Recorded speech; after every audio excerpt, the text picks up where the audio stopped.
പശ്ചിമ ബംഗാളിൽ മമതാ ബാനർജിയുടെ കാലഘട്ടം അവസാനിച്ചു കഴിഞ്ഞു. ടിഎംസിയുടെ മുഴുവൻ പാർട്ടി കമ്മിറ്റികളും പിരിച്ചുവിട്ടിരിക്കുകയാണ് മമതാ ബാനർജി. വലിയ രീതിയിലുള്ള വിമത നീക്കമാണ് അവരുടെ പാർട്ടിയിൽ നിന്നുണ്ടാകുന്നത്. ഭാവിയിൽ അല്ലെങ്കിൽ കുറച്ചു കഴിയുമ്പോൾ മമതയെയും അനന്തരവനെയും ടിഎംസിയിൽ നിന്നും പുറത്താക്കുമോ എന്ന് പോലും ആൾക്കാർ സംശയിക്കുന്നു. അത്രത്തോളം ആ പാർട്ടി അവർക്കെതിരായി കഴിഞ്ഞു. നമുക്കറിയാം, ഈയിടെ അഭിഷേക് ബാനർജിക്ക് ചീമുട്ട കൊണ്ട് അടി കിട്ടിയപ്പോഴത്തേക്ക് ഇവരൊരു MLA-മാരുടെ യോഗമൊക്കെ വിളിച്ചു. അധികം MLA-മാർ ആരും തന്നെ ആ യോഗത്തിൽ വന്നില്ല. ടിഎംസിക്കാർക്ക് വലിയ രീതിയിൽ ഭയമായി തുടങ്ങി.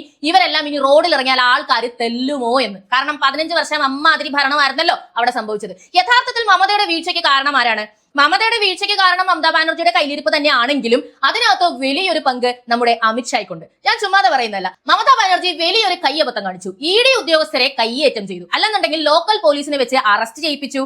അവര് സീസ് ചെയ്തുകൊണ്ട് പോയ ഫയലുകളെല്ലാം തന്നെ അവരുടെ അടുത്തുനിന്ന് പിടിച്ചു പറിച്ചു മേടിച്ച് സുപ്രീം കോടതിയിലൊക്കെ പോയി വലിയ ഷോ കാണിച്ചു. അതോടുകൂടി അമിത്ഷാ എന്ന് പറയുന്ന ആഭ്യന്തരമന്ത്രിയുടെ അല്ലെങ്കിൽ പ്രിയങ്ക ഗാന്ധി ചാണക്യൻ എന്ന് വിശേഷിപ്പിച്ച ആ മനുഷ്യന്റെ റേഡിയസിൽ മമതാ ബാനർജി പെട്ടു. അതോടെ തീർന്നു.